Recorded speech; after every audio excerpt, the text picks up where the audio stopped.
Hey there, YouTube. I'm Forrest Latter-day Skeptic. If you like the content I'm putting out here, please like and subscribe and share it with your friends. It really helps out the channel. Besides that, enjoy the clip. Hey there, YouTube. I'm Forrest Latter-day Skeptic, here with a guest that you guys have probably not met or and not seen.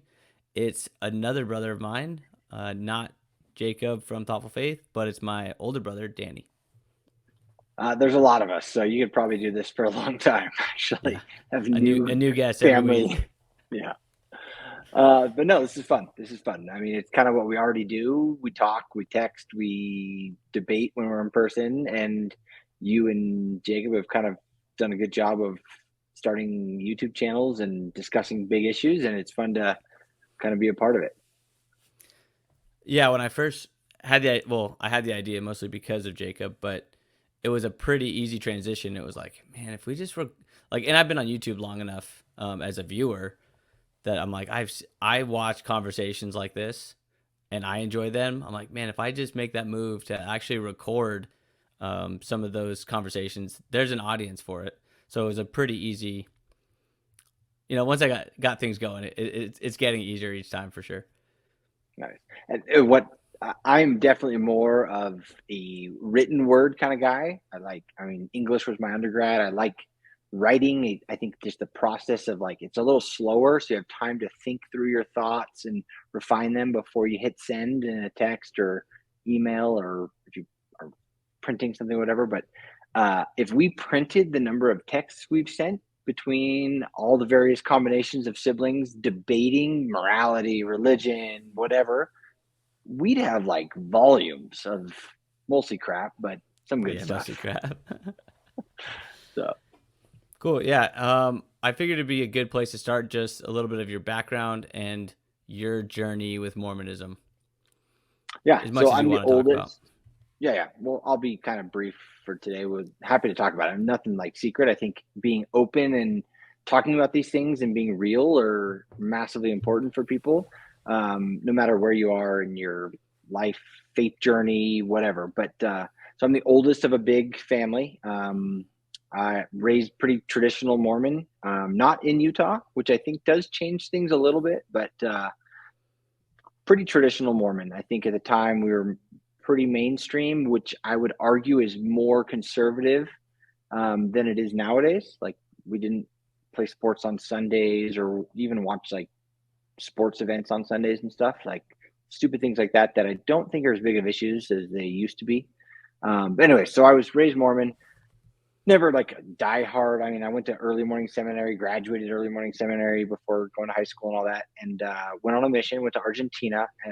And then that's where, what's the phrase people use nowadays? My shelf broke. And for me, it wasn't really a shelf breaking. It wasn't like an accumulation of historical things that triggered me or whatever you want to say. It was more just like pure theologic arguments and logic. It was kind of like, this just doesn't add up. And so by the end of my mission, about 3 months or so from the end, I had kind of mentally decided I'm done with this when I get home. But I did decide to finish my mission. I was like, I'm this close. I'm not a quitter. I don't want to bail and like shame my family. So came home and basically stopped going to church. Then, like many people, kind of struggled to figure out who in the world I was and what I actually thought for myself. And so kind of went back and forth between very anti-church to going back to church. I actually graduated from BYU. Some of it was for just practical reasons. I was going to lose so many credits, but some of it was because of I had gone back to BYU during a pendulum swing back towards faith, and then I was like, I'm done. But if I leave now, I'd have to like restart and lose 2 years of or 3 years at that point of my studies. So ended up finishing at BYU, but was totally out of the church by the time I graduated. Nice. Yeah. I feel like when you were going through all that from the younger perspective, it was hard. Like, I mean, I never got the full story. I was quite a bit younger. So, like, to me, it was always like, Danny's away at school. And I think for the most part, I thought you were still active. But again, I was pretty young, so it doesn't really matter. But when you were going back and forth, was that, um, yeah, I just want to dive into it a little bit more. Is that more because your faith was actually shifting, or was it like, oh, I like this community, but I think I can fight through the struggles of not understanding. Or I don't know if you've heard the term like a third way. You thought you could find kind of like a third way. Um, Actually, it's funny. I've never actually thought to ask you as a younger brother what that experience was like for you, having like in the big context. I think you guys have talked about it elsewhere. So we're a big family, right? I'm the oldest of 8 kids. Our dad is the oldest of 8 kids. Everyone was Mormon. I was no, I was not the first. The second, I was the second. So one of our uncles, so my dad's youngest brother, left the church. really, I didn't realize. I thought a lot of them had already left. No. Uncle Most of them were Ryan still was the active. first. Oh yeah, me and Ryan were roommates at BYU when. So Uncle Ryan is gay. He came out as gay while we were roommates at BYU and left the church. He was the first of all of our family to leave. I was the next one. So we were roommates before my mission. I did 2 semesters at BYU before my mission. Then I went on my mission. Oh, that's right. We were roommates before. I could be wrong on some of the timing, but basically we were roommates before I went on my mission. He was at BYU, not gay officially, right? Um, I left on my mission. He came out as gay, left the church during my mission, and by the end of my mission, I came back and was done. We were the first two. All of the aunts and uncles, grandma and grandpa, and our parents, and all of us siblings were all LDS at the time. So it was a big deal when I came back. So I don't know actually, and I should ask you like how mom and dad were to you, because I came home. I spent 6 months living at home working, and I said I'm not going back to BYU. I saved my money. I worked 2 jobs, and went chased a girlfriend to Southern California. Went to college down there in San Diego. Ran out of money and was like, well, shoot, this is an expensive. I went to University of San Diego, a private Catholic school, super expensive.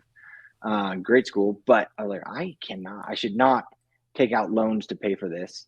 So mom, of course, always trying to like nudge me back into the church, was like, hey, your brother, Jacob, Thoughtful Faith, is going to BYU. Why don't you go join him? In fact, I've already called the dean and he said he would give you a spot. And so I ended up doing it because I was just That's amazing. in kind of a no man's land of like, what am I doing? And so I was like, I'll give it a try. Why not? And it wasn't so much like you asked, it wasn't so much of a third way, or maybe it was without realizing that. It certainly wasn't because I was like doubting my theological beliefs, but it was very much like I was alone in the world, right? I moved to San Diego. I didn't know anyone. I lived with a bunch of stoners. I wasn't a stoner. I didn't drink. I didn't do drugs. I was still like a pretty clean Mormon kid that didn't believe Mormonism. And I just was like a fish out of water. And so I was like, all right, I'm going to try going back to BYU Hawaii with my brother. It'd be fun. And we had a great time. It was a wonderful summer. I then went from there to BYU Idaho. Speaking of extremes, again, chasing a girl. Didn't work out, obviously. And at BYU Hawaii, which is like the most like extreme of the Mormon schools, in my estimation, like very religious. What, And I BYU, was like, Idaho, you mean? oh yeah, sorry, BYU Idaho. BYU Hawaii is not that way. I was BYU gonna say, I was like, Idaho. that's not what I thought. So I left BYU Hawaii, went to BYU Idaho, and it was just like, all right, yeah, these are not my people. Like they're good people, they're kind people, but I don't think the way they think. So then I was like, well, shoot, I'm 2 years at this point into my education. I looked at transferring to like our home school in Reno, and I was going to lose so many transfers. And all my old buddies from my mission, which were still good friends, were like, hey, come live with us in Provo. And I was like, all right, fine, I'll go do that. That'll be better than BYU Idaho. So I went down there and then kind of struggled my way through the last year and a half of my schooling until I finally was, I'd graduated, but before that point, I was 100% done with the church and never had come back. And to finally answer your question, it was not for theologic like doubts. It was more of just the struggle of leaving the church. It's a real struggle. Like your whole world collapses around you, especially when you don't have family members to rely on or to turn to. And so you end up kind of like really trying to build a life from scratch. And so that's, I think, why I kind of swung back towards the Mormon community a little more. Yeah, and I've definitely talked on my channel quite a bit about like how I was lucky to not really have that struggle as much as most people because there was a lot that had a lot, a lot of family members had left by the time I came around.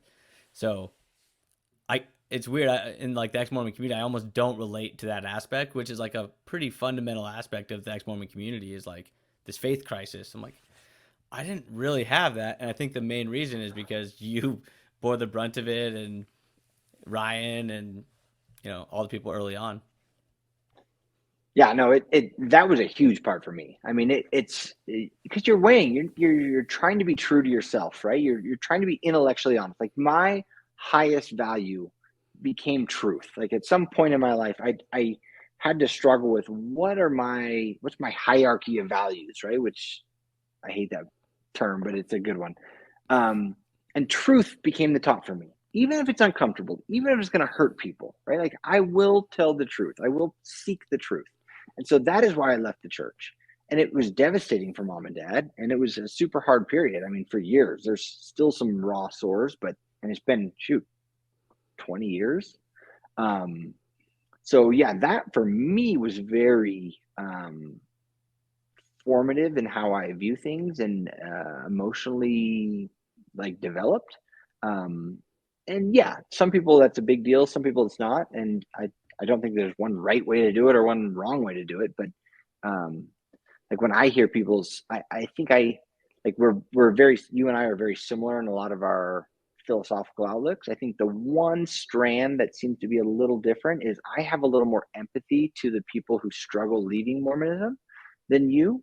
Um, and it's not because of the logic. Like the logic is clear and easy for me, but it's that understanding what they have to go through potentially. Yeah, and I mean, I think understand in terms of as much as I can rationally understand what they're going through, and I try to empathize the best I can. But you're right that like unless you've felt it, and I mean, I will say I felt it to a degree. I just think it was a much less degree than most people that leave the church, especially if I mean everyone has such different experiences too. Like for us, it was a big deal that you had already like for me it was a big deal that I had these people that had done this before me, and I feel like our family changed quite a bit by the time I was leaving. Where Well, let me flip the script and ask you. So I'm 10 years older than you, right? So I'm 21, 22 whenever I came back from my mission. So you're basically becoming a teenager. Did you notice a change in how mom and dad handled things or approached church or religion, or was it kind of business as usual? I think it was business as usual, but I think mostly just because I also think that I probably wasn't all that observant. At like 12 years old, I was just this is what I do, and I go here, and mom and dad are fighting with Danny, but I don't know what that's about. and, Yeah, and of no, course, like there was sure. a probably a smart level of shielding from the parents to the youth, and not in like a Mormons like to sugarcoat everything and hide the truth, but like a good parent should like try not to bring the drama like adult dramas into the world of a little kid. Yeah, that's So I fair. think that was mostly what I was receiving. It was just like something's going on. I don't know really, but I'm gonna just keep doing my 12-year-old thing. Yeah, no, that makes sense. And to be fair, like mom and dad, like we had our struggles, we had our issues for sure. But I actually had Sunday dinner, right, at their house tonight.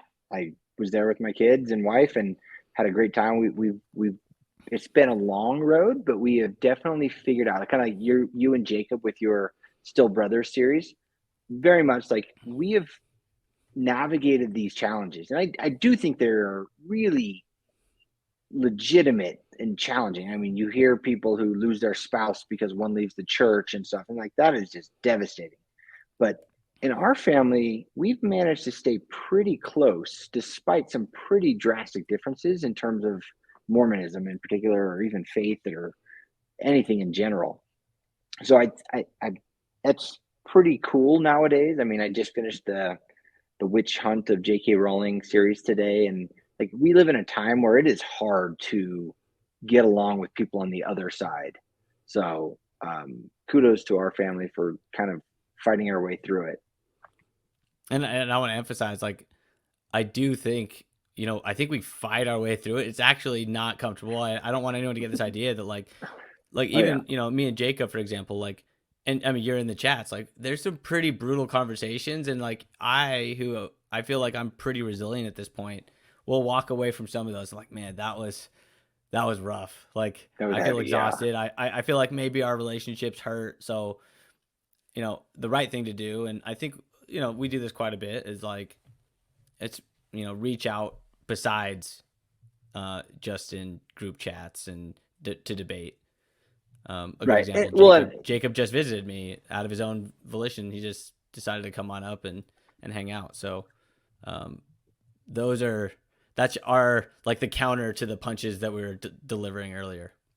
yeah, no, and that's massive. Like it's you have to keep it in context, right? Like the whole world does not revolve around your perspective on one specific topic, or yeah, your faith view, your worldview are big. They're a huge part of your whole life, but it doesn't mean you can't enjoy each other's company or have fun together, etc.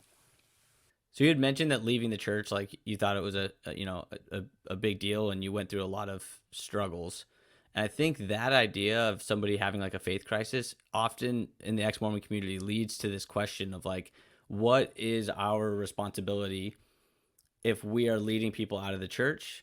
Like, what is our responsibility to them to help them through that struggle? The struggle of leaving the church, losing your community. Do we have an obligation, and if so, kind of, what do you think it is? That's a great question. Could we get us atheists? So I am an atheist in a technical sense, right? It's someone who doesn't believe in God, in especially more specifically like the Christian notion of God, a personal, benevolent, all-powerful being, right? I don't believe in that. Is there some source of the universe? Perhaps, but it's certainly not, the God of the New Testament or God of Mormondom, for example.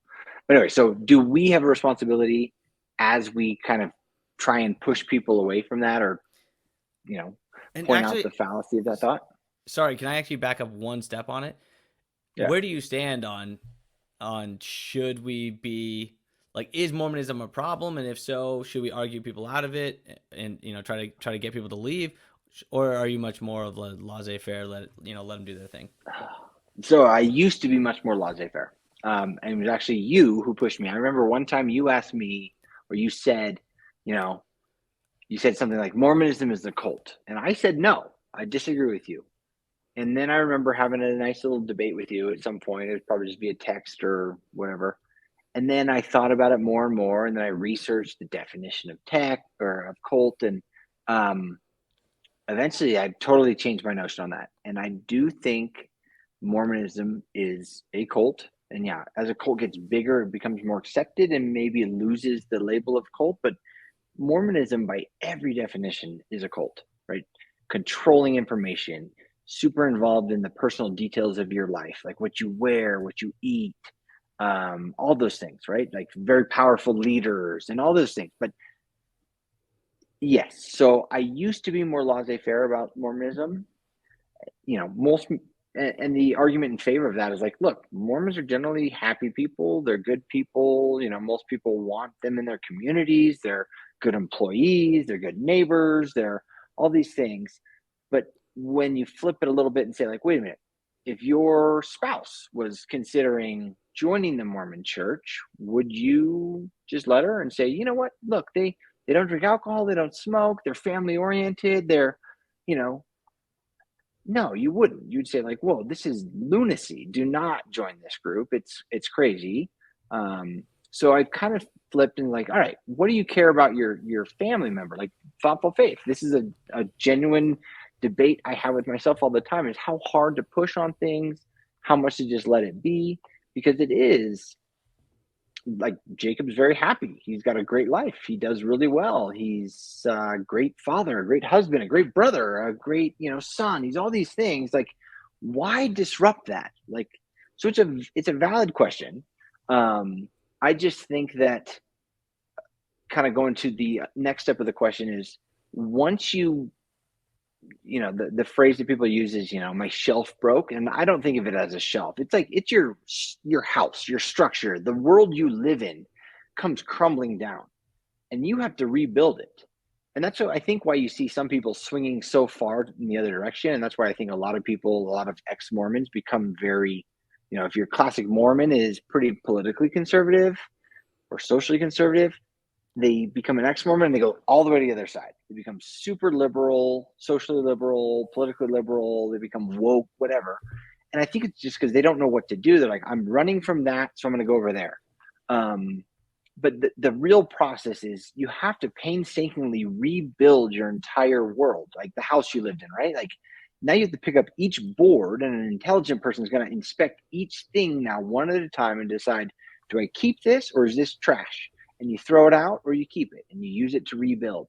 And I think there's a lot of good in Mormonism. There's a lot of good in Christianity, right? So it's not throwing the baby out with the bathwater, but the process of rebuilding does involve a painstaking analysis of almost every detail. You have to reevaluate every bit of it as you rebuild. So what is our role with that? That's a big question. I also always want to say that I actually like the analogy of like taking away the shelf analogy, and it's actually your house.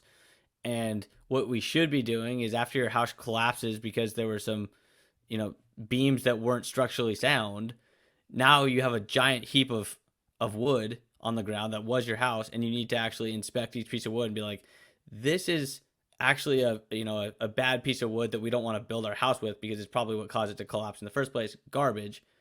Oh, this is a nice piece of oak, so we're gonna keep that. Um, and it's very painstaking and slow, and a lot of people I think um, do one of two things: they either just rebuild the house the same way, or they just say, "I'm gonna go get all new lumber." What we want prepackaged, right? We want convenient. We want the prepackaged dinner. Like, here it is. Here's Mormonism. All of life's questions are answered, right? There's a plan of salvation. You're incredibly important. Everything's going to work out in the end. Don't worry. Here it is. Just pay us 10%, wear these special clothes, and do these things, and you're going to be better off. And honestly, there's some truth to that. Like, you have anyone with direction and purpose is going to feel a little better. They're going to function better, right? Like a Yeah, ship without a rudder, without wind, a sailboat without wind is adrift, right? And it's a hard place to be. You want a direction. Even if it's the wrong direction, there's something reassuring about going in some direction, right? yeah, So, yeah, yeah. ex-Mormons dump that and they grab the prepackaged dinner of wokeism, or, hardcore atheism, and they get super militant about everything, and they buy everything about everything that Richard Dawkins says or everything that whoever says, and they just take it like a new religion. Where the smart process is to now, like, break down what you have and then rebuild, and it's not black and white. What do you think are some of the pieces of lumber, let's say, that you try to keep in your new house? If you're uh, following the analogy. so it's funny, I've thought about this kind of question, not necessarily quite like this, a lot. um like, I don't have a religion, right? I don't belong to any denomination. I don't have a community. And so it's like, I think we as humans are supposed to have that, right? Like, historically, evolutionarily, we had small groups that we were part of. Mormon church does a good job of creating a small group for you. You got your ward family, right? Like, and you're assigned to look out for each other. You're home teaching, you're going to look after these two families, and that's a great program, right? So what my wife and I and our family, I think in some way, without always articulating it, we've kind of like a localism. Like, our literal neighborhood is like our little ward, right? Like, we find each people in the family or in the neighborhood, and we have like an old grandparent over there, and we have some other families around us, and like we kind of create a new community there. So that's definitely a piece of wood I want to keep from the church. Is like a service, community centric view of things. It's interesting, and this is not the question you asked, but health. Like, it's funny, the word of wisdom. Mormons like to Wait, tout. that's the question I asked. I guess, yeah. That's a piece But of lumber. I almost think it's the opposite. I think the LDS Church Okay. touts that they don't drink alcohol and they don't smoke, and that makes them healthier, but they don't do anything else. Like, there's no. Did you ever have a talk in church about exercise or about staying physically fit? I mean, via Boy Scouts, maybe you got some of that, which is a good program. But um, I think like things like that, like, oh, yeah, I actually tell you, taking like care of our maybe bodies. you Our took bodies like are a temple. yeah, you took a little bit of the good idea and you ran with it because you thought it was it was valuable. Yeah, I think a family focus. I think, I do think I can't remember what prophet it was, what president of the church. I think it was Spencer Kimball, maybe. But no account or no amount of success can account for failure in the home. I do think there's a lot of truth to that. I think we as humans find meaning in our families, in our nuclear family, and that is arguably our biggest responsibility. Not for every individual, but for those who choose to have kids and stuff. It's like, you know what? I don't care how good of a doctor I am if I'm a bad dad. Like, I don't know that you can justify that. So that's, I think, a remnant of Mormonism that I've kept. Um, yeah, there's a lot of good things from Mormonism. So that's um, a fun one to Yeah, deliberate. I think a lot like my read on most ex Mormons, which I could be completely off, but like it's pretty clear that ex Mormons will be like the community aspect is a good thing that we want to keep. But the family one is strangely, I think, a little bit more debated. Um, and I think it's interesting because it to me it's a huge gamble.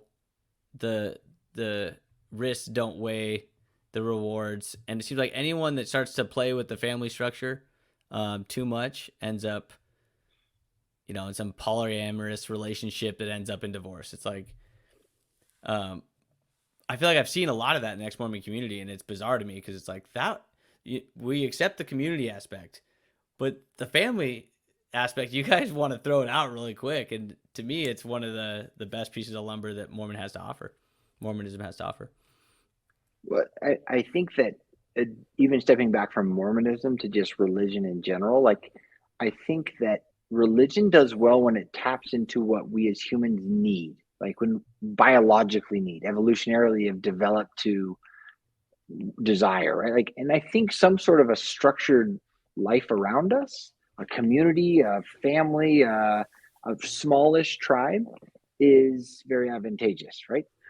I also think one of the great merits of modern society of progress has been expanding that circle out to no longer being just your little local tribe, but now it was maybe your nation. Now it's more international, right? Now it's the whole world. And that's, the notions of all of us being children of God, that's a powerful thing that wasn't always uh, you know, Christians love to tout, like, oh, it was Christian people who stopped slavery. And, well, it took a long time, like almost 2,000 years of Christianity to finally get to that point.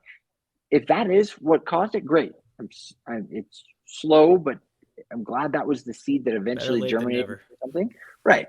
So expanding that circle out, but again, when we get into our discussions of morality, a lot of morality is how you treat those close to you, right? But as our circles have grown out, like, all the arguments become like, well, of course I'm going to treat someone else well because they're part of my family. They're part of my tribe. They might Yeah, not live by me, but they are. And internet and social media and all those things have made that more relevant. So, yeah. I think kind of rambling. I would love to do some kind of research where you graph like the I don't know, like the world becoming a smaller place via video cameras and Right. cameras in general and travel. Like you can fly across the world in 12 hours or halfway across the world in 12 hours. Like now those people aren't the other people that you've never encountered and don't understand. Now you realize like, hey, a little kid in America is the same as a little kid in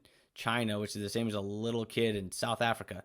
Like that's why and then you watch these like UNICEF videos of these poor little kids Right. starving, and it's like I get that now. No longer is that the other tribes, so I don't care about them. I actually see a little kid who's starving, and so that's why I think like universal morality or universal human value is becoming a thing is because our tribe has now grown so much that it is almost the world in theory.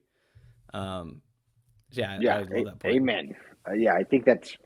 I think people try and like commandeer that and the progress we've made in that, and like give it to give the credit to Christianity. Where I don't know that that's the case. It might be more technology, like Yeah. airplanes and FaceTiming and TV commercials with the starving kids in Africa type thing.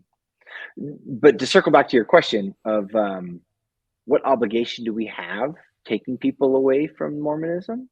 It's a hard one because it's like I personally, my life is better. Like looking at someone like our brother, right? Like, yes, there's risk that his life will fall apart if he left the Mormon church because his life is built around it, right? Mine was too, but I was younger. And I do think the stakes get higher as you age, especially if only one of like a married couple, Yeah. if only one of them That's the bails that's the and hard the other part. one stays, like that gets really tricky. But I do think, and maybe we don't have time to get into it now, but like the argument that life becomes meaningless without the plan of salvation is utter nonsense. I feel like my life is undeniably better and richer because I don't think that, because I live in the present, I focus on the people around me now, and I don't think that everything's going to be better in the eternities. I need to make them better now. Like, if there's a problem, I should address it now and not wait for Jesus to solve the problem. So, um, there's a risk in pushing people to that, and some people won't do well.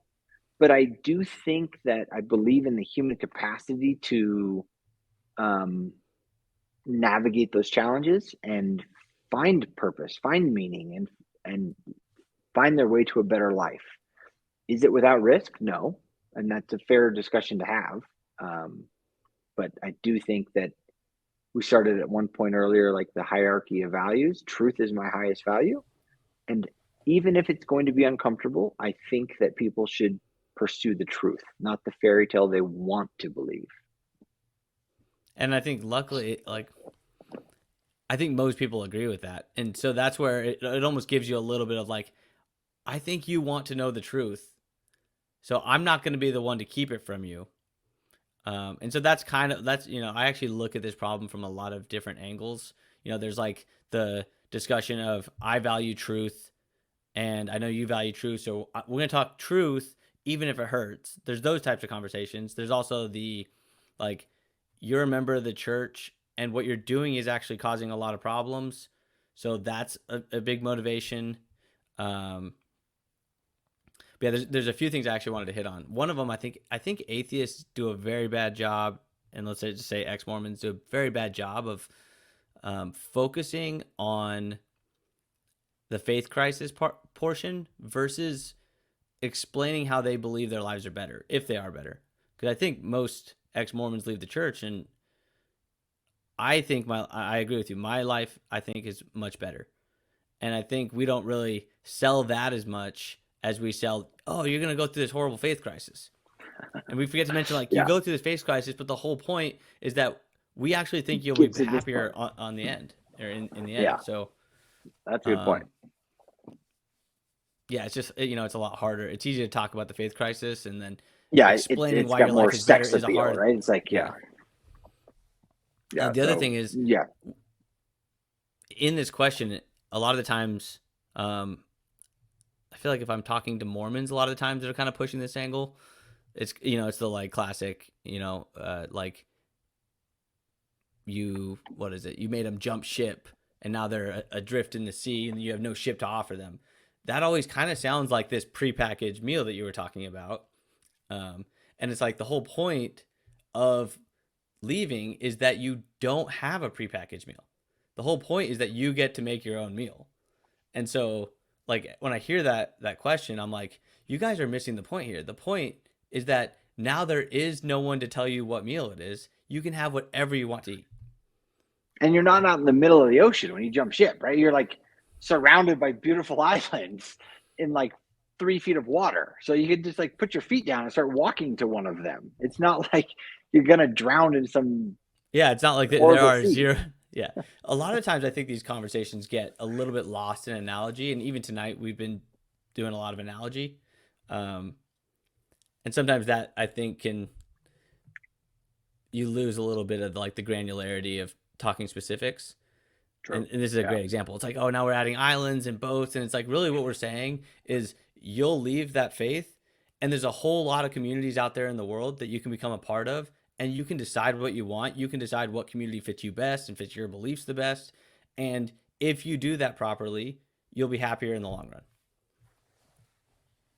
Yeah. Well, and yes. And to add to that point, one of the things that bugs me that gets kind of thrown at us is, oh, atheist is just another religion, right? You can join the atheist group. It's not. Atheism is not a religion. It's not one group, right? It's literally atheism is just like a statement that I don't think that there's this one thing. It's not a positive statement about anything else, right? It's just a statement that I don't think that there is this kind, loving Heavenly Father looking out for us and listening to our every prayer and intervening in our lives when we need it.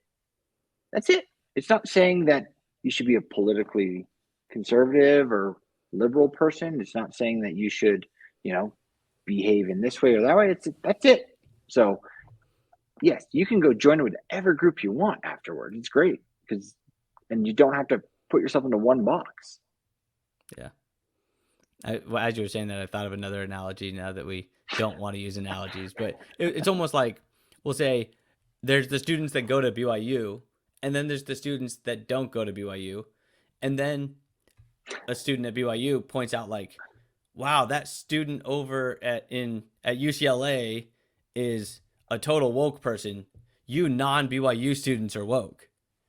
It's like, no, he's Yeah. at a different school than me. Like, we're all a part of the group that is not BYU, but we're all in different communities because atheism isn't a community. And I mean, we say that obviously there's a little bit of like, you do feel a little bit a part of a community. You do feel like, like you check your box on what your faith is, and it feels like you're in the atheist team. Yeah, true. That's a good point. I shouldn't overstate that because yes, and you're a minority, right?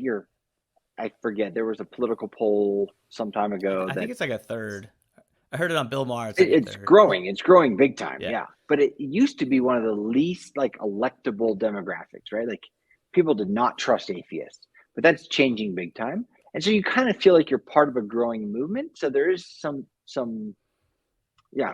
belonging to that. Like, hey, look, I got the new iPhone 13. I'm one of the cool ones, right? Like, there's a little bit of that, and that's not a reason to join it.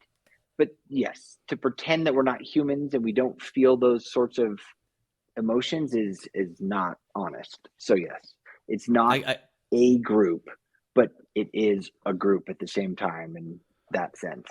I guess a good way to put it too might be like it's not a substitute for a worldview, but like Yeah, that's a better way. maybe it's like it's a group, but it's not a group that's based on a worldview. It's based on not having those other worldviews, which yeah could be a group. I also Yeah. just think it's interesting like this conversation.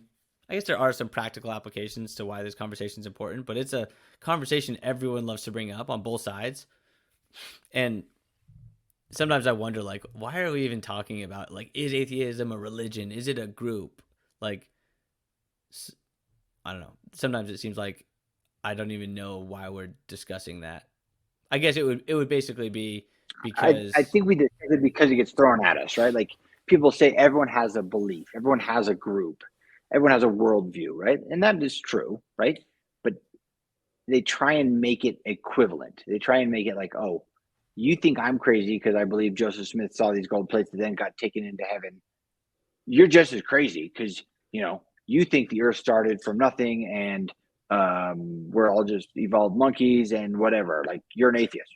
Like, well, maybe I believe those things, but it doesn't all mean the same thing. So yeah. A another good claim. Oh, go ahead. go ahead. I was just gonna say like you could totally hold the position. I have no idea where we came from and be an atheist. And so yeah, it's like And they'll that's what they'll I assign kind of the beliefs of atheism, which is you believe we came from nothing, you believe this, and it's like I don't even have a stance on those. Again, atheism is just a statement about God. It's not a statement about these other things. Well, yeah, like they love to make it seem like we're arrogant. We believe in science and treat that like our God. It's like, no, I don't know the answer. I don't know where the universe came from. Like, I genuinely don't. Like, the Big Bang is a plausible theory, but I don't know that that's the case, right? Like, but it's for me to pretend like, okay, so the universe did have an origin. It therefore must have been this kind, benevolent God who cares about me and wants me to live with him for eternity and be happy and listens to me when I pray and is going to actually intervene when my kid gets sick and I put some oil on his forehead and say this special prayer because I have this power. Like, that is arrogance, right? Like, you pretending you know the most powerful thing in the universe, if there is a creator, which could be true, I don't know, right? But even if there is, I don't think he's the God of Mormonism. I don't think it's that entity that you've created. So I'm not the one making all these positive assertions. You are. So you got to back them up, and I should be able to push back on you if that's the case. Yeah, definitely.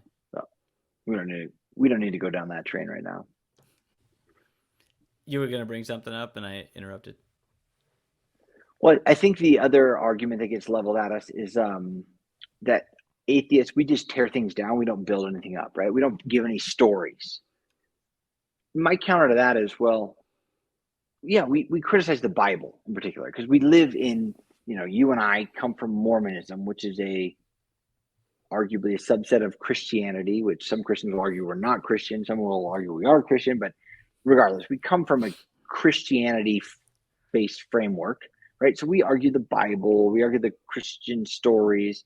And so, yeah, we tear those down, pointing out the fallacies of like, yeah, they're not true stories, right? Like, we don't really think, and modern Mormons, most of them don't think they actually happened. I mean, even modern Mormons now, some of them are even saying they don't think the Book of Mormon was a historical book. It was just a kind of like Just I don't even know constant what's happening. backsliding.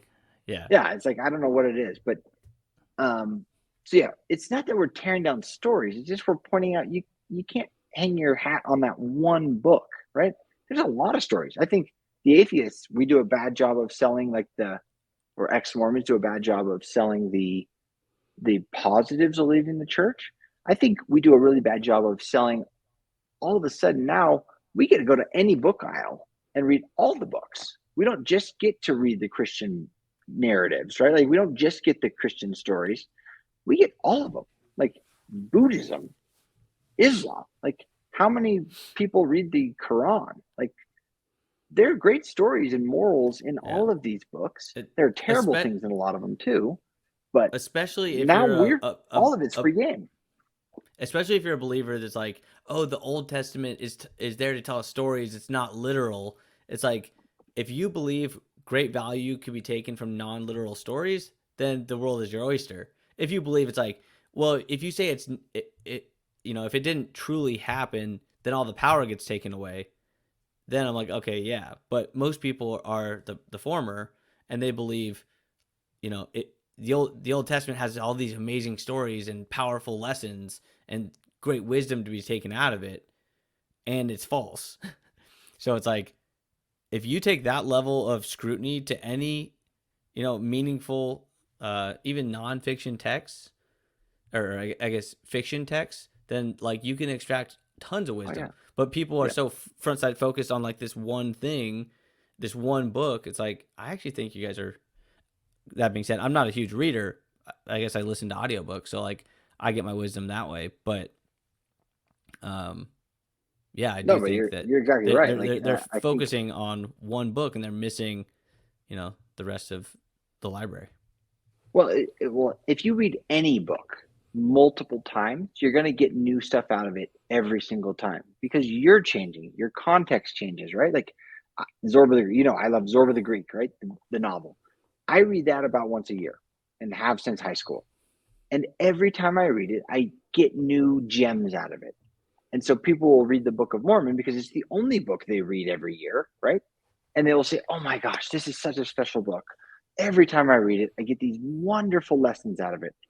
Read Lord of the Rings once a year, right? Read The Hobbit, read I Yeah, don't know, whatever memorize you want. verses Harry or Potter. Right. memorize Right. passages Yeah. Gandalf so has you some can great recall them in phrases. moments when Yeah. you're struggling. Like, Yeah. Like there's so many sources of wisdom. So I think that, again, I don't know, we're kind of rambling, but like the cultism, right? The narrow mindset, the controlled information, the focus on these, it's so limiting. Like the whole world is out there, right? Every book is available to you. Read them. There are some really good ones. There's some bad ones. And there's some really good ones, right? It's not that the Bible or the Book of Mormon are these special books. They're not. They've yeah, got some good things in them, but they're so do written other by books. people, which is what all the other books were written by. So Right. the level of wisdom is that, it's coming from the same type of source.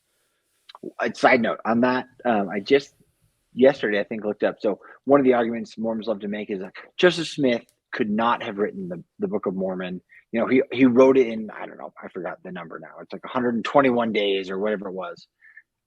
I looked up famous books that were written fast, and it was like um, the Christmas Carol by Charles Dickens was written in 21 days. Like, and people argue like, oh, but look at the logical consistencies. It's internally coherent. It's like that's what most books were. Shakespeare didn't go to Harvard or Oxford, right? It didn't even Yeah. exist at the time. He was a schoolboy who could write some pretty good verse and did a good job. So I And don't know. I haven't looked into this, but I would like to. Um, Apparently, the earliest versions of the Book of Mormon are obviously were not as pretty as they are today. I There don't was no even punctuation. There no was nothing. Yeah, verses. yeah, And I think there was a lot of spelling errors and mistakes. So it's like you look at the book now and maybe you assume, wow, this is gorgeous. Yeah, it's because it's had a couple hundred years of impressive publishers and editors going through it. yeah. Exactly. But I mean, So what's I don't interesting know. is both of us don't get into that level of, our arguments almost precede that style of argument. We're not like big CES letter people. Although, I mean, those are kind of like the cherry on top, but it was kind of like, And yeah, I I figured. wonder. Yeah, yeah. I wonder sometimes if we should do it the other way around. Like thoughtful faith, Jacob frames it as level 1, level 2, level 3 discussions or conversations, right? Level 1 being like talking about just existence and God or the origins of the universe and kind of metaphysical things. Level 2 would be like more specifically like, all right, we think there's a God. Christianity makes the most sense given that first assumption. And then level 3 is like specifics of Mormonism, like why the Restoration, why Joseph Smith, why the Book of Mormon. I think that a lot of Mormon discussion now, like in the YouTube world, has all gone up to this top level, right? Some of it, there's maybe a fourth tier of like social things that are out there, but, and they talk about those, like, gay marriage and things like that. But those that are talking about the more theological driven ones, almost all of the conversations are up here. There's a few people like that do talk about the Mormon specific things, but a lot of them are up here because it's no one has the answers, right? We don't know the origin of the Sorry, universe. sorry. I There's think no I think you're being backwards. Down there, you mean the level one conversation? level 1. Sorry, yeah, Okay, sorry, okay. just the Yeah. finger. So the level But one yeah, conversations are they're being had. retreating Yeah, to the very general, the very vague. Like yeah. Mormons today don't talk about the restoration very much, right? They don't talk If about the especially if they're Book of talking to Mormon, atheists. right?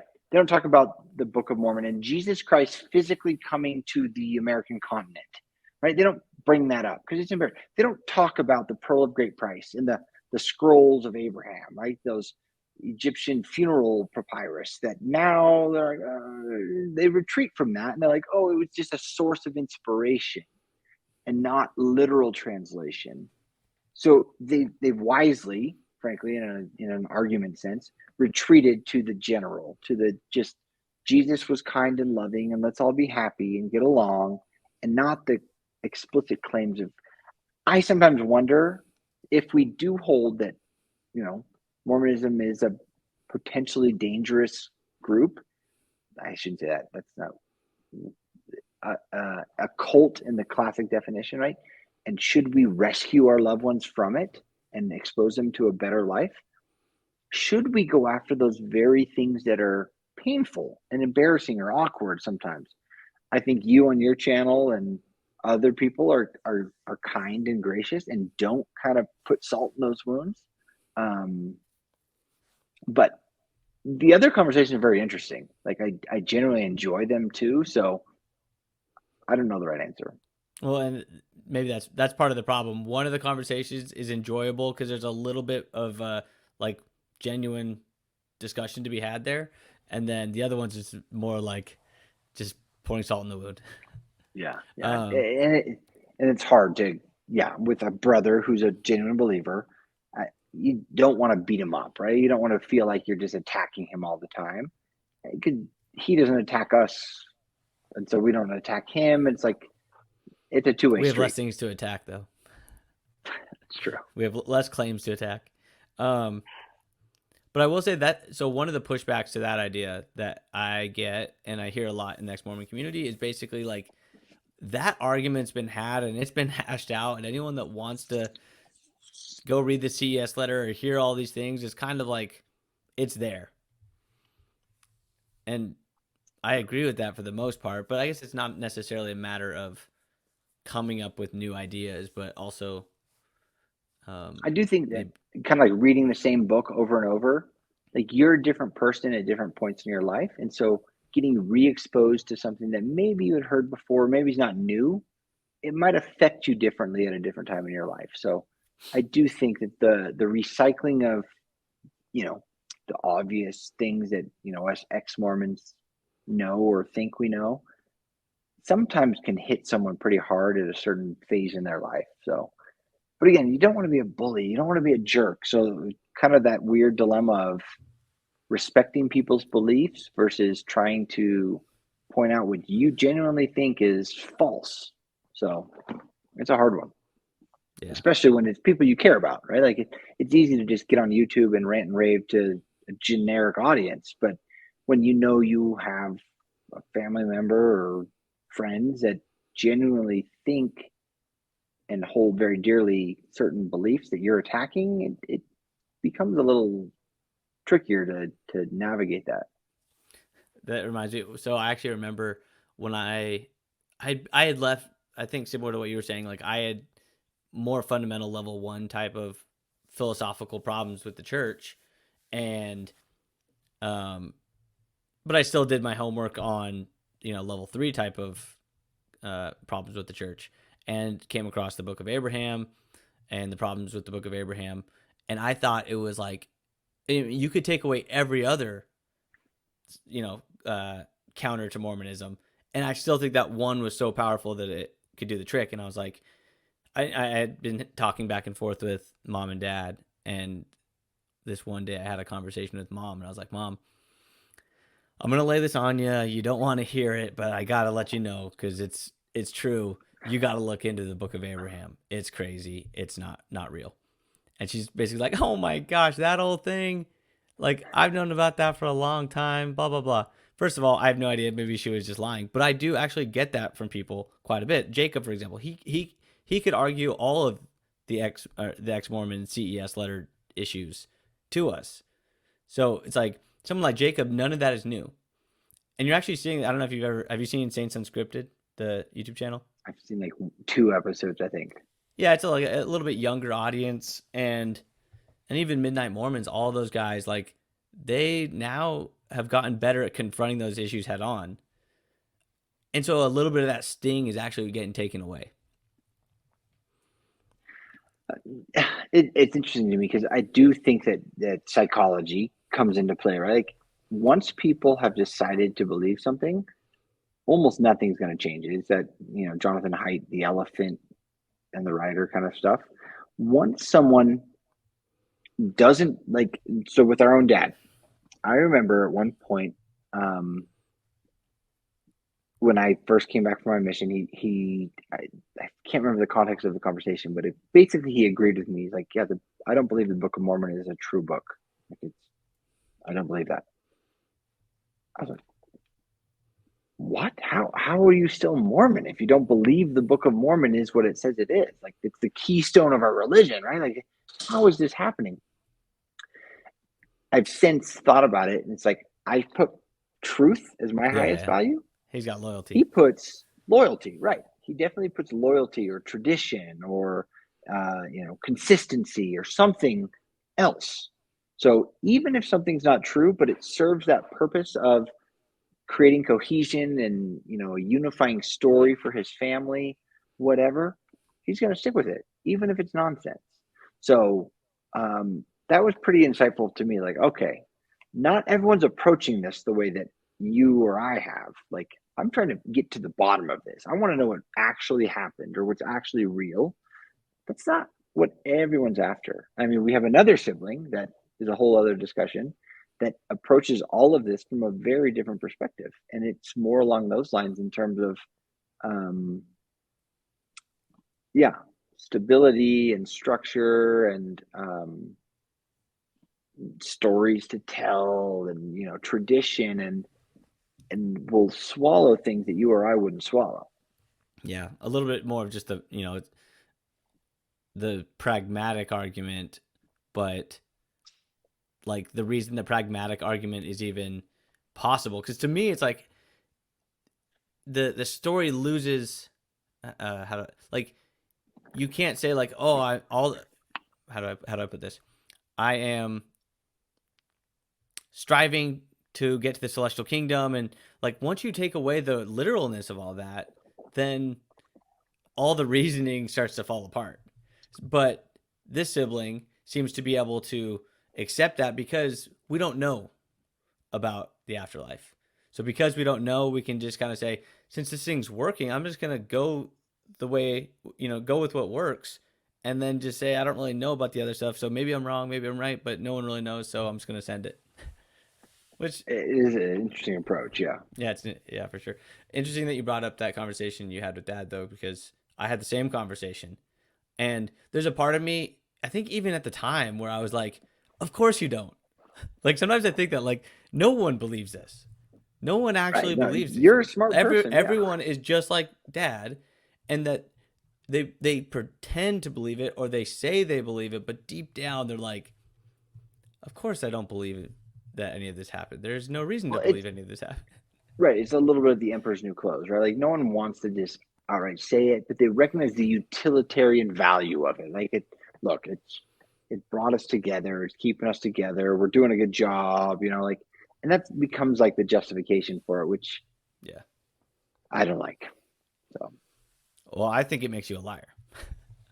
and again, yes. So I think we've talked about it before, but one of the influential,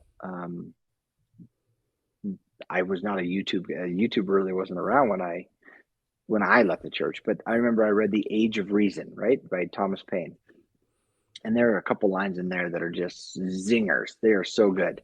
And he basically at one point talks about like, look, if anyone can corrupt their mind to the point where they can tell a lie because they think it's helping people, what other lies will they tell? Like you can't trust them at that point.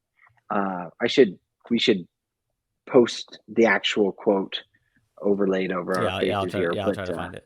it is such a good quote, and it's such a true concept, right? Like that's Yeah, why it's so I was gonna good. It's say, like, not only is it a good sounding quote, but it's also like yeah, it's like that it's is just a totally true. real, yeah, and not even in the religious context, in the political context, in any context. It's like if you're willing to lie for an end, what other lies are you willing to tell? Like it's a real serious issue. So um, that's why I can't agree with someone like our dad who takes more of a utilitarian approach to Mormonism, where we take a more literal and like truth based approach. I just think you can't sustain it, right? I think it was Mark Twain. Maybe I'm making things up now, but basically the idea like once you start telling a lie, you just have to keep track of all your lies to not run into trouble, right? So Yeah, don't tell a lie to begin with. Just stick with the truth. And whether it's easy or hard, just go with it. yeah. So And you had kind of mentioned it there, and I think I was trying to explain it earlier. Like to me, even the utilitarian argument fails because it's all based, like all the justification and argument and reason for behaving well. Like it's almost, it's like it's weirdly backwards. All of their justifications fail, but what they want is exactly what we say and do. We say, like, if something makes your life better, then we can just start doing that. And why are we doing it? We're doing it because it makes your life better. They're doing it because of some other reason, but deep down they're like, oh, I actually care because this makes my life better. So we can do the same thing that they're doing, and we just don't have to lie and say that it's for this other reason. We just say the reason we're acting this way is because I believe it will make, like we were talking about the family.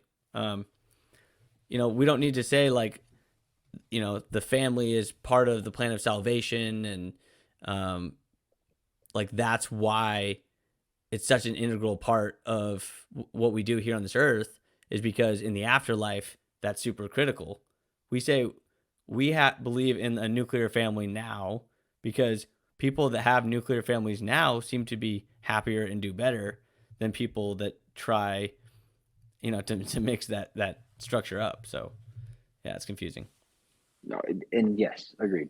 Like people who kind of that house structure, like people see like, wow, you have a really nice structure that you live in. I want to join that group, but the foundation is not solid, right? Like you're joining it for the building, but you go in there knowing like, hey, the Book of Mormon is not true, or I don't believe in the resurrection of Jesus Christ, or whatever it is.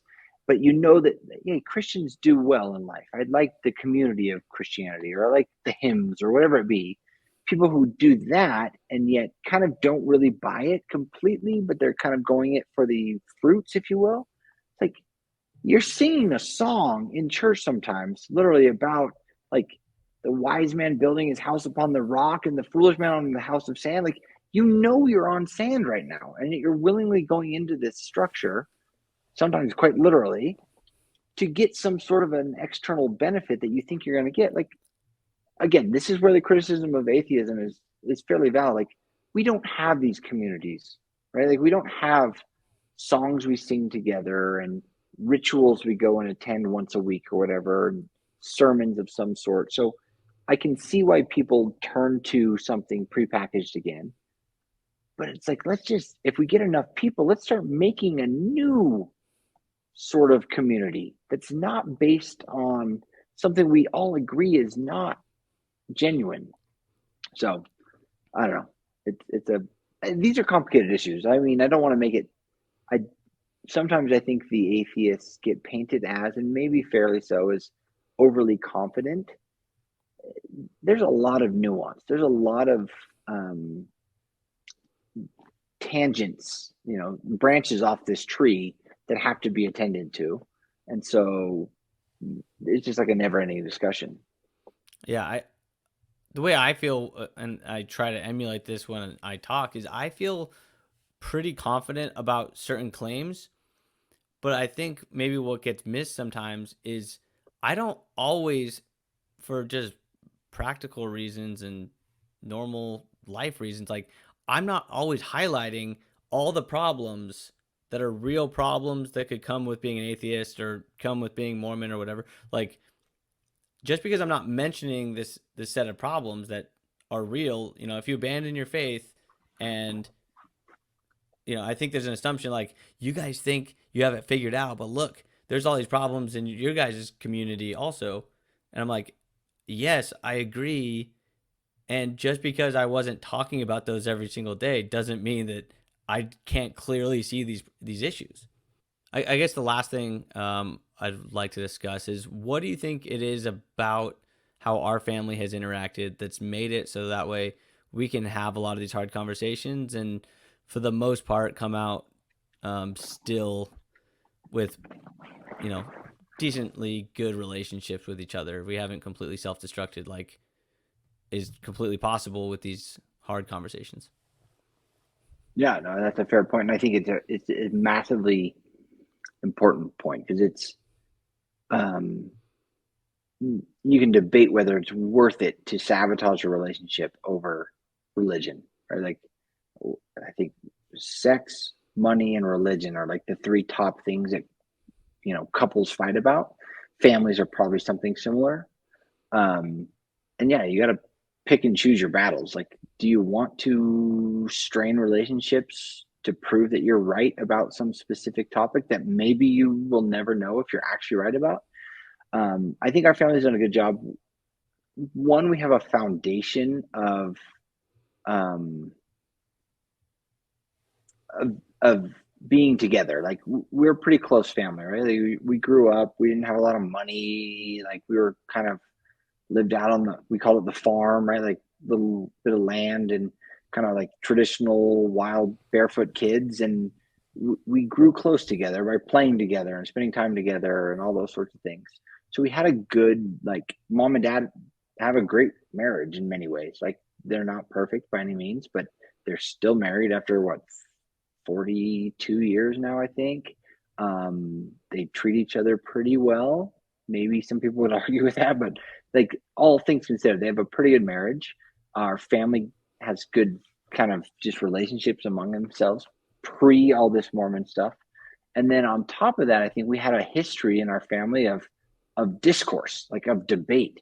When I was young, it's kind of fallen apart, and I don't know how much you got exposed to it because the Mormonism stuff kind of took the front seat. And to be fair, and maybe I can't remember if we mentioned it earlier, our family, like, so the 8 of us siblings with our parents, we have a pretty good relationship.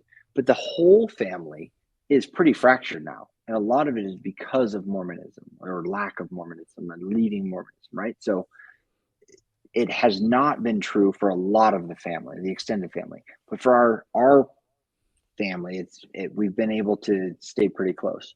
And I think some of that is because we had a tradition of having debates, having discussion.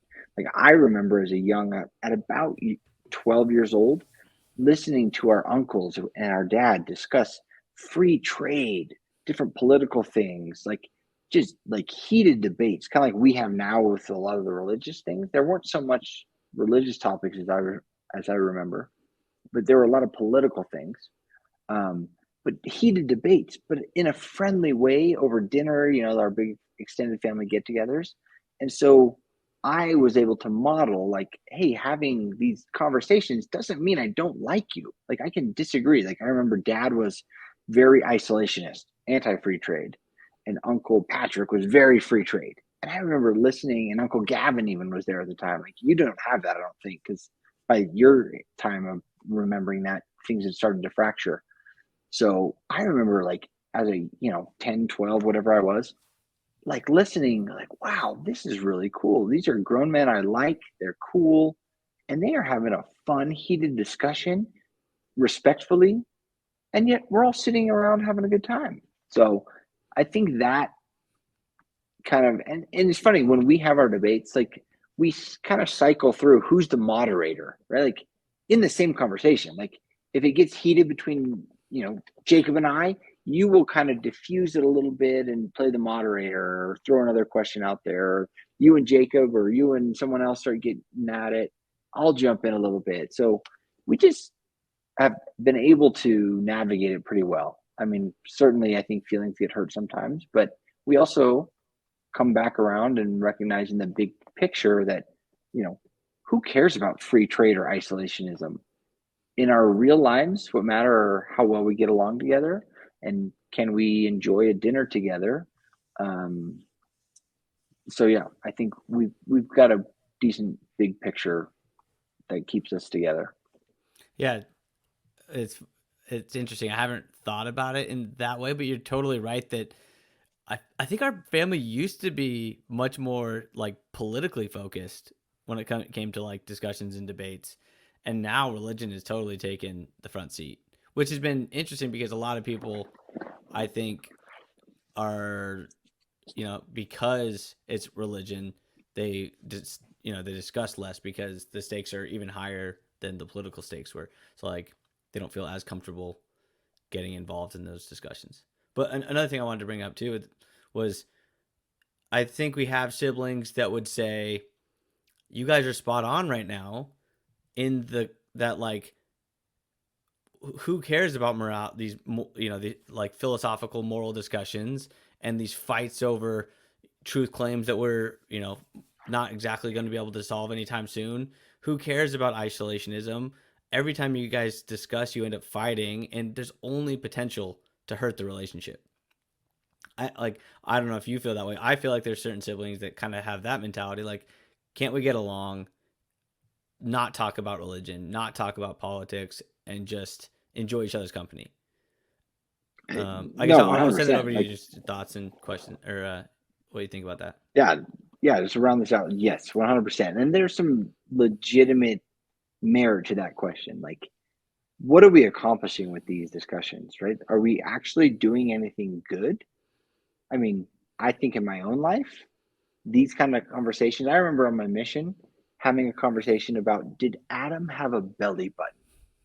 Because there was a time that I literally believed Adam and Eve were the first created human, right?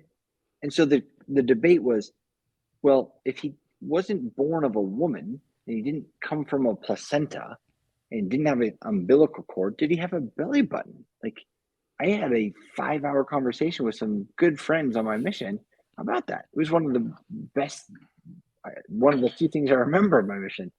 But it's like, well, these kind of conversations have changed my life, right? I feel like I'm a happier, better person because of these kind of conversations that are sometimes awkward, sometimes hard, sometimes upsetting.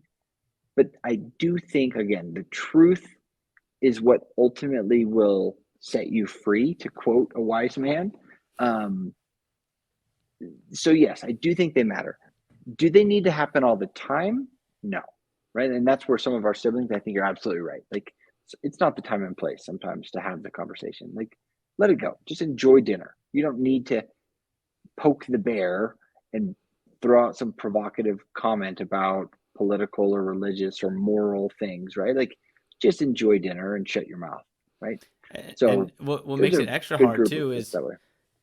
those of us that do discuss this often. It's you know, I'll say largely because we enjoy it. So it's like I'm at Oh, dinner yeah. discussing this stuff because this is what I want to talk about at dinner because I have fun doing it. And the other ones don't, and then there's like this awkward tension. So there's always a little bit of that balance. Yeah. Learning to separate the idea from yourself is some people do a better job than others for sure. And it becomes very hard if you're not able to be like, oh wait, he's attacking my idea, not me. But other people hold their ideas so closely that they can't tease them out and they're one and the same. So it gets hard. Yeah.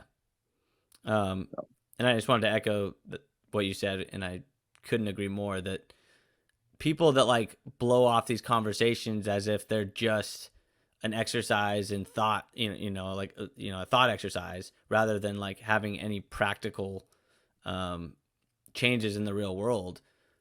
I couldn't disagree more. It's like I literally have these conversations, and maybe that says something about the person that's saying it. It's like I have conversations, and it's not immediate and it's not always super clear. And obviously, I make mistakes and I get dogmatic in my positions and I dig my heels in. But I know for certain that many hard conversations I've had have led me on the path that where I'm at today. So, like, I get bothered by the idea of like, stop, you guys debate these topics over and over and over and nothing ever happens. It's like, are your eyes closed? Literally, our whole life trajectories have been changed because of these conversations. yeah, that was true. Just my final comments. I mentioned earlier, I listened to the podcast, The Witch Trials of J.K. Rowling.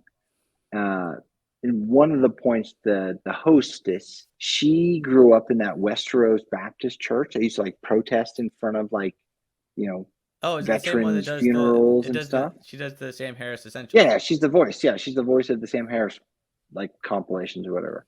But she did that series, and at one point she basically said the same thing. I was like, look, I know these conversations are hard, and there's a lot of like trans rights discussion in the podcast, but she's like, I know these can be hard and draining, and you guys are tired of them. But you have to understand, like, someone like me, I changed my entire life because of these conversations. And so they do matter. They do change people's lives. And it is smart to keep that in perspective. Like, they're not just exercises in two idiots ranting and raving at each other on YouTube or whatever. It's a discussion of ideas and fleshing out things that do change people's lives. So I think they're And worth having. the issue is that the immediate negatives are obvious. It's like, oh, we're fighting and we're yelling and I'm angry, my blood pressure's up, bad.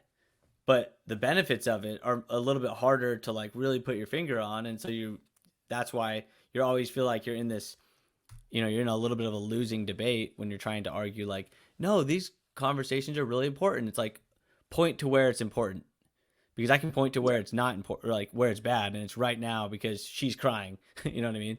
So it's like, Yeah. so yeah, I think they're important to have. I think it's changed my life. I think you'd say the same about yours, and so that's why we keep having them day after day. Yeah. Yeah.